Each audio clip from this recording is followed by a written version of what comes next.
Today is the 11th of January 2024, Kirton Road, Sheffield. What we have here is an house eviction that was supposed to take place today, but hasn't done. The people who live here are vulnerable, and it looks like there's a future pending house eviction. I managed to speak to the homeowners, and this is what they had to say. Morning, can I help? Yeah, I've just had a phone call saying there's a bailiff come to evict you, and I would just like to have a word with the bailiff, if that's all right. And who might you be? Bannerman. I've lived here since March 1988 and in the area all my life. I was born here. And you've been paying your mortgage regularly? We've been paying what a judge in 2014 asked us to pay a week, which amounts to about, it must be getting on for £28,000 to £30,000 in 10 years. So all they wanted from us last Friday was 10 minutes with the district judge. Well, the 10 minutes turned into nearly an hour. Are you expecting them back at any time? Is there any dates? Well, they've given us a month's. The next available slot to kick us out, I can't beat about the bush, is on or after the 12th of February. So cameras were arranged for today by my son. So who was the cameras supposed to be? Calendar, my son's spoken to Calendar and I've spoken to Calendar, and Look North was supposed to be coming. Phoned me. Phoned you? Phoned me. Asked you if you wanted to remortgage? Asked if he could come and talk to us. Okay. And how did you feel about that person when they arrived? It was very, well, what I can remember, because don't forget it was way back in 2005 December. He brought with it. He was here for the long haul. Would you believe? He came in the evening. Obviously, was still, he was deaf then, and he sat down and he brought a cake with him so we could have a cup of tea. Sweetener. A sweetener. It was sat there for 4 hours, waffling. 4 hours, yeah. It came Now, 6 o'clock. yeah. It was sat there 4 hours, waffling. He was determined to get that. What you call it, signature. I only signed because I wanted to go to bed. Because he was working. I had to get up at 5:30 because to work at 6:30. Would you say you might have been coerced in any way? I'd say we were definitely. He put us under duress. A lady was saying last night, she said she wanted to drive her car into the central reservation on the motorway and end it. So did I.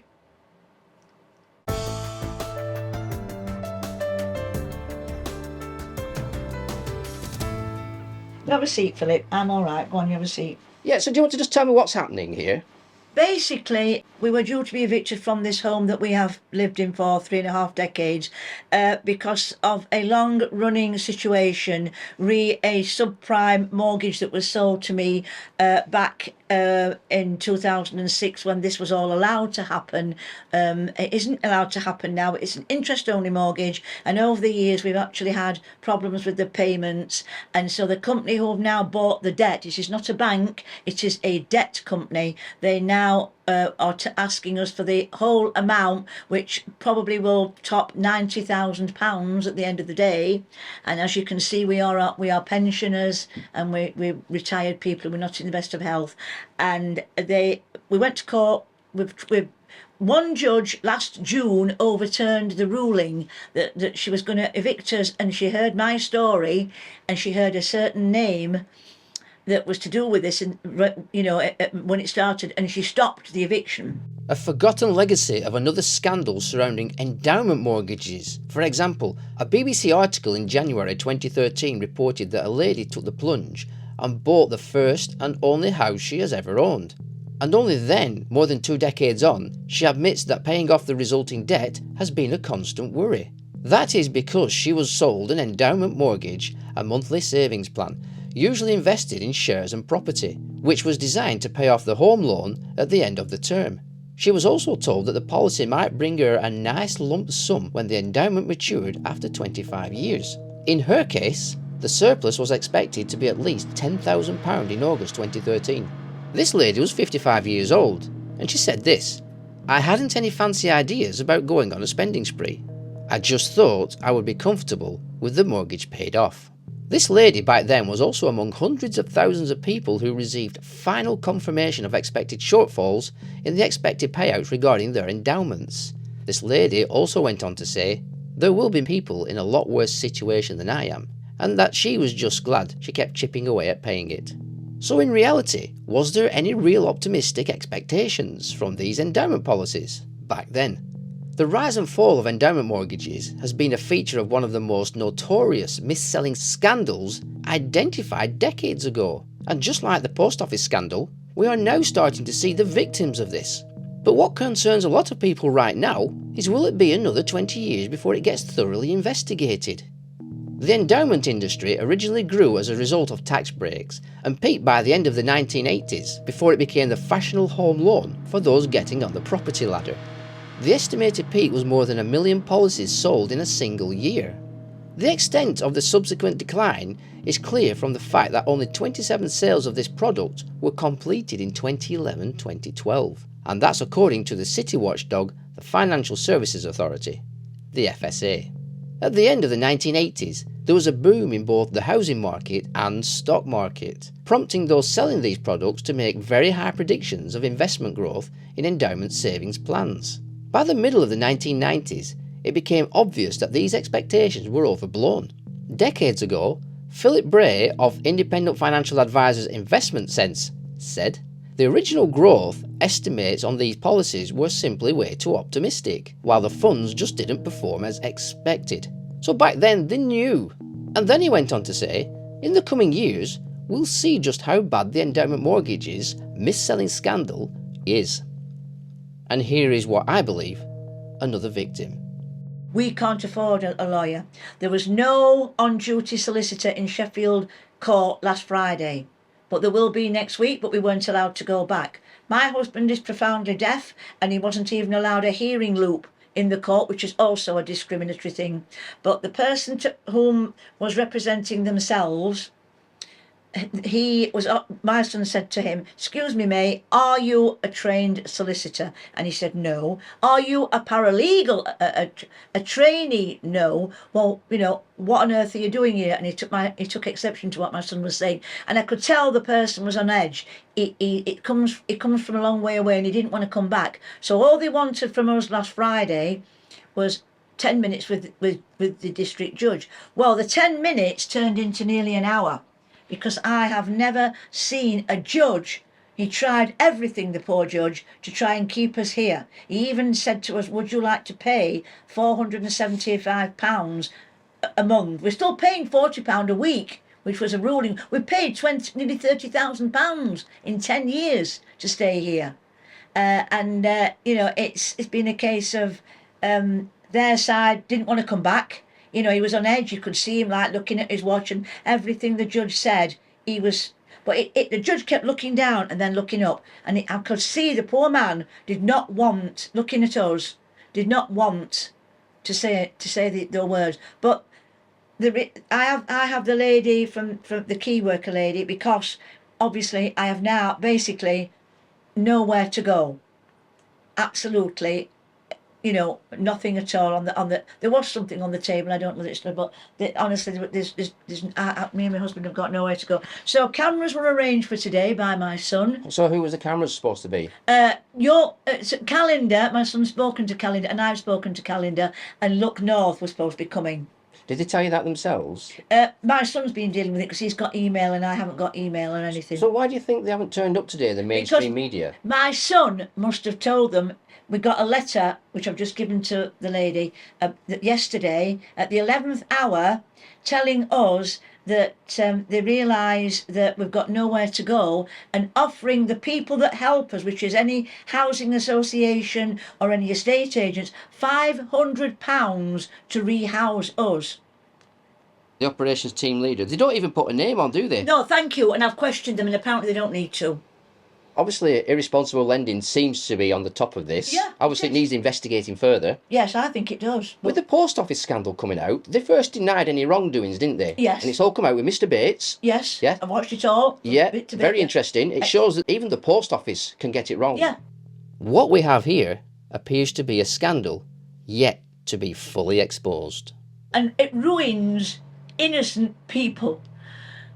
And when the actress put the dagger in there to kill herself, that could have been me.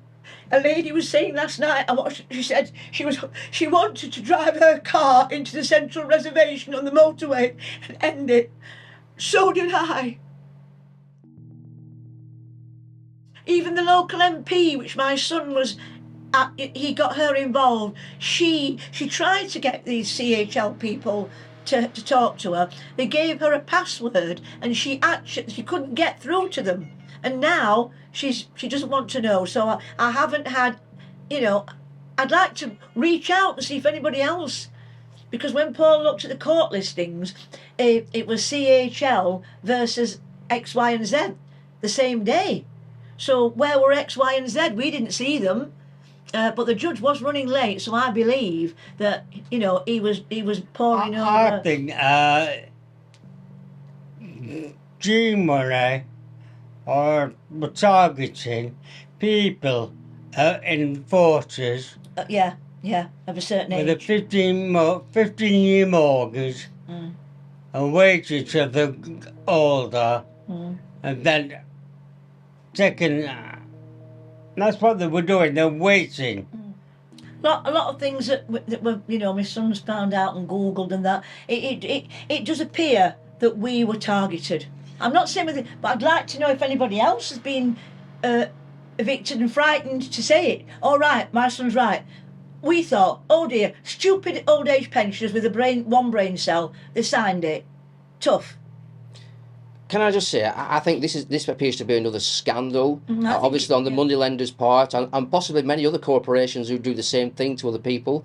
And your appeal, I think that's a nice appeal to ask people to come forward now, because I do believe there's many people suffering like yourself. Yeah, and to add insult to injury, on September the 29th, which was my birthday, unannounced, CHL sent a workman with no ID. He knocked on that door. He was in scruffy working clothes. He didn't look at me. He was on a mobile. He wouldn't tell me why he was there. And it took my son. I was shaking because I was frightened, and I kind of got rid of him. He started taking photos of the house. And don't forget, the eviction was today, not September. And my son finally got through to CHL, and they shouldn't have sent him. He was eyeing and measuring up this home before we'd even gone. And they said, well, we thought your mum and dad had gone. Where were we supposed to go? So who are CHL Mortgages?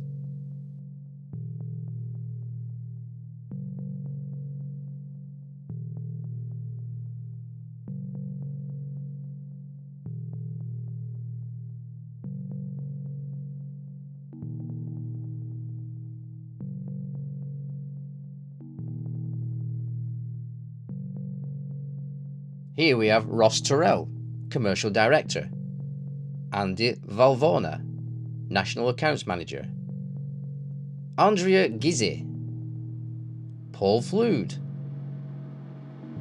Mil Consiglio, Darren Turkovich. Well, my message to these people is this: will you be properly investigating these matters? Or is it all about the money? And as a third-party interloper, how much money are you going to make out of this when the previous company ceased trading? I've lived here since March 1988 and in the area all my life. I was born here. And you've been paying your mortgage regularly? We've been paying what a judge in 2014 asked us to pay a week, which amounts to about, it must be getting on for £28,000 to £30,000 in 10 years. And currently outstanding, what they're after, how much money is that they're asking you to pay? Well, once they put all the fees on, it started at 75,000. It was a remortgage, by the way. It wasn't a and we didn't go looking. It was a cold call. We didn't want anything. We were happy. We were, he was working hours. But when they put all the fees on, even the judge couldn't tell me how much it would be. But we're probably looking at £90,000 to repay. So a cold caller knocked on your door, asked you what you... Phoned me. Phoned you? Phoned me. Asked you if you wanted to remortgage? Asked if he could come and talk to us. Okay. And how did you feel about that person when they arrived? It was very, well, what I can remember, because don't forget, it was way back in 2005 December. He brought with it, he was here for the long haul.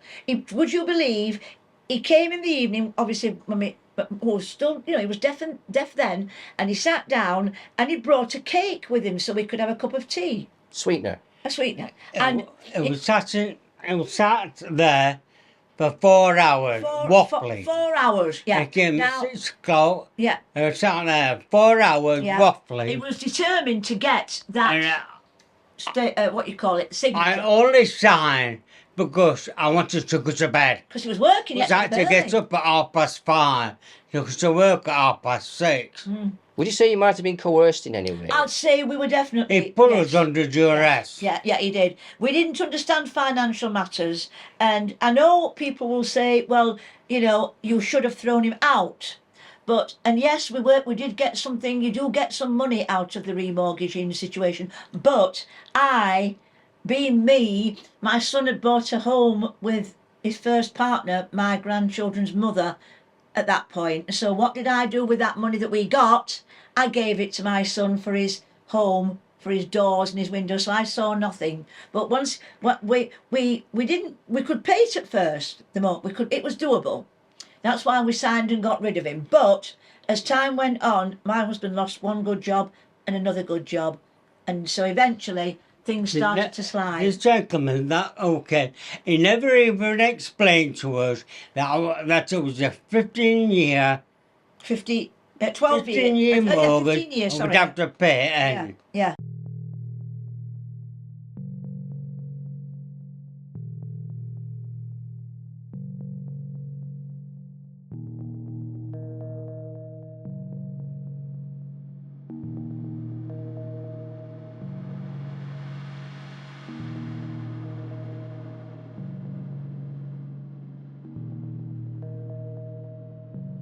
Would you say this was responsible lending on their part? No, but I've heard rumours about GE money, and every time I've gone anywhere and mentioned it, I went to an estate agent and they went, sharp intake of breath, like, GE money. The first judge who overturned the ruling, she heard the words GE money and stopped the ruling altogether. And how long ago was that? That was last May, and we were due to be out on the 14th of June, and she overturned it, but we had to get a solicitor.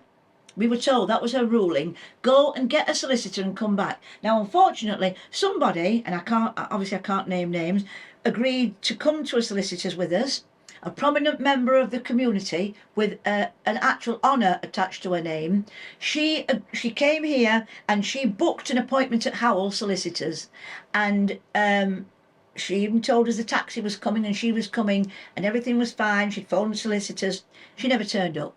So I then panicked because I couldn't afford the solicitor. When I finally did get to Howells, I was told by the lady there, I'm sorry, I don't care whether you came this month or next month.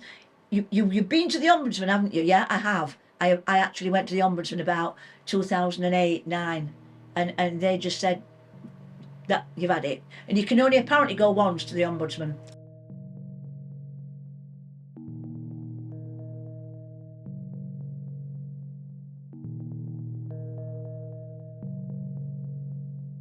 I think this is a scandal. I think GE money want exposed. I know they've gone out of business, but who gives £500 to somebody? And cake. Yeah. GE money gave me £500 when they went out of business. They rang me up and told me they were going out of business. A tearful member of their staff, out of the blue, and she said, "Oh, I understand. Obviously my health's been suffering. I had a life-saving operation in 2019, and I have anxiety and I have IBS, and it's not helping. Mr. Atkin's been in hospital. He wears a catheter. He's got problems with his liver, so it's not impacted well. My doctor hasn't given me any help. He came in here, the GP, and he kind of, well, what we're going to do now?" I said, well, what's going to happen? Well, the bailiffs are coming. Oh, right. And so he's saying I should go anywhere, even if it's not safe for my husband to be in, like a tower block. I've been offered a tower block.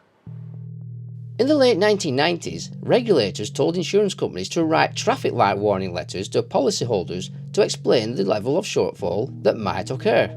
A red letter meant there was a high risk of the policy paying out less on maturity than the target amount. For me, this appeared to be a scandal in the making, and by design. Another way of looking at it is this: how to make money out of their victims. In my opinion, I get the impression that what they might have done is try to leech onto your assets. We think that they targeted us.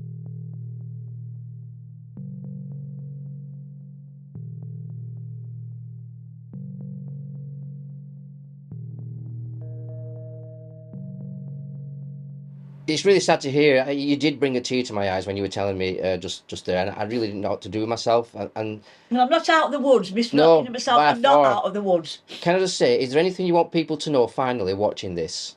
Well, I'd like to know if anybody, if it actually, stirs a memory, even somebody who's actually deceased because of this. They might, oh, that happened to my grandma, or that happened to my mum, my dad. I've heard them talk about it. Some family may have lost a family member.